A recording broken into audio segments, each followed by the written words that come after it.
नमस्कार मंडळी, आज आपण बनवतो आहोत क्रिस्पी असे कुरकुरीत व्हेजिटेबल कटलेट।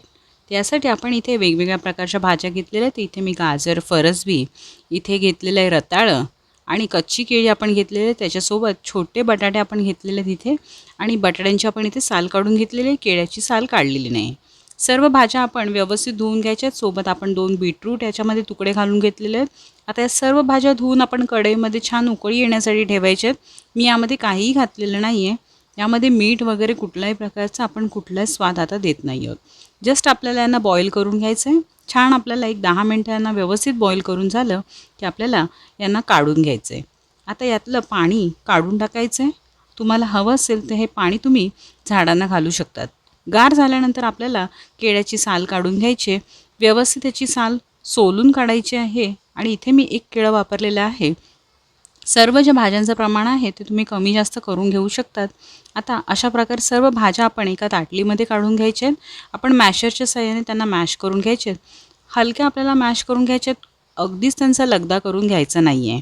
आता जेवढ्या भाज्या जमत असतील तेवढ्या आपण व्यवस्थित मॅश करून घेणार आहोत आणि छान आपल्या भाज्या मॅश झाल्या की आपल्याला यांना आता भरपूर मसाले घालून घ्यायचे आहेत।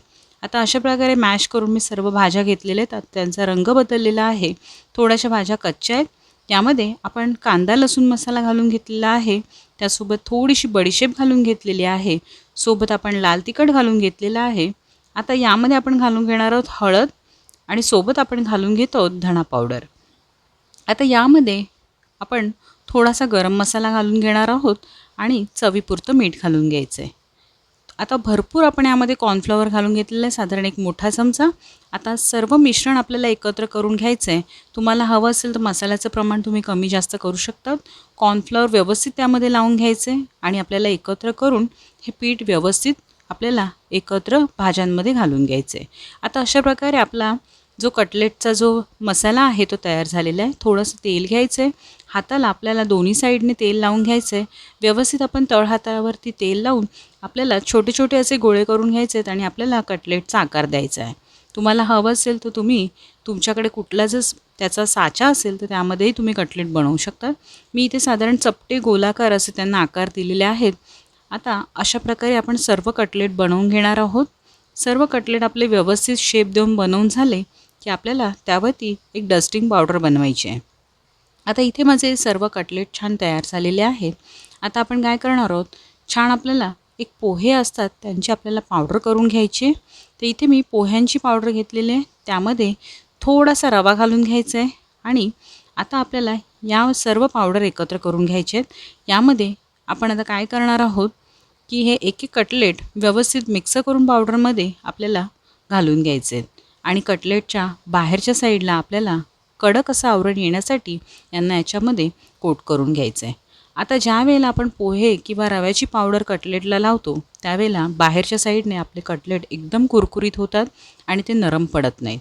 तर ज्या वेळेला तुम्हाला टिफिनसाठी किंवा सकाळी बनवून तुम्हाला दुपारी किंवा संध्याकाळी खाण्यासाठी कटलेट बनवायचे असतील तर ही ट्रिक तुम्ही नक्की वापरून पहा। आता अशा प्रकारे आपले कटलेट तयार झालेले आहेत।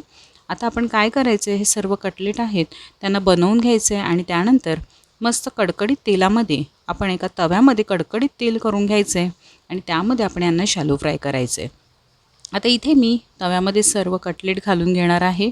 साधारण आपल्याला 3 मिनटं एका बाजूने आणि 3 मिनटं दुसऱ्या बाजूने असे मध्यम आपण आचेवरती यांना छान आपण रोस्ट करून घ्यायचं आहे।